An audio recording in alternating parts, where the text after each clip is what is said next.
એ વાતને હવે 20 દિવસ થઈ ગયા ભાઈ. હવે તારે જીવનમાં આગળ વધવું જ પડશે.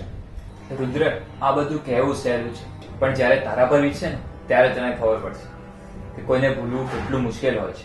હું સમજુ છું યશ, પણ રેવા હવે આપણી વચ્ચે નથી એ વાત તારે સ્વીકારવી જ રહી. રેવા અહીંયા જ છે, આપણી વચ્ચે જ છે અને મારી સાથે છે. ફરીવાર ના બોલતો.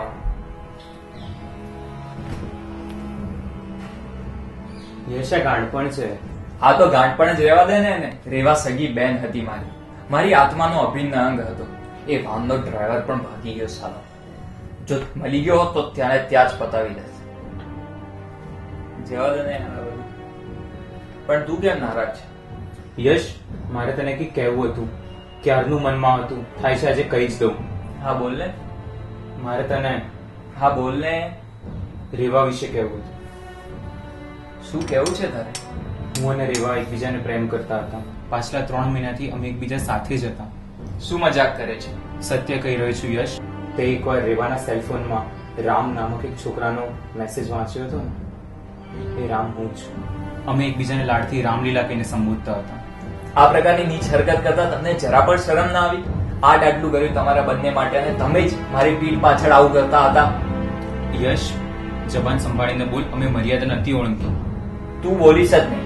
મર્યાદા નક્કી કરવાવાળા તમે કોણ? મર્યાદા અમારા પુરખોએ નક્કી કરી છે અને એક રીતે સારું થયું. જે મારી સંભાળીને બોલ યશ.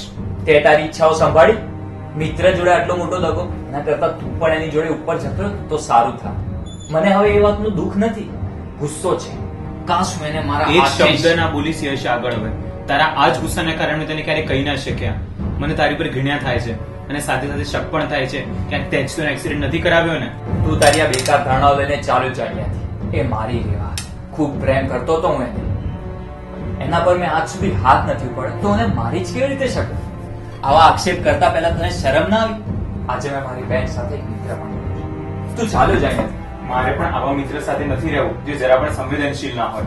તું અને તારી આ દોસ્તી તને મુબારક.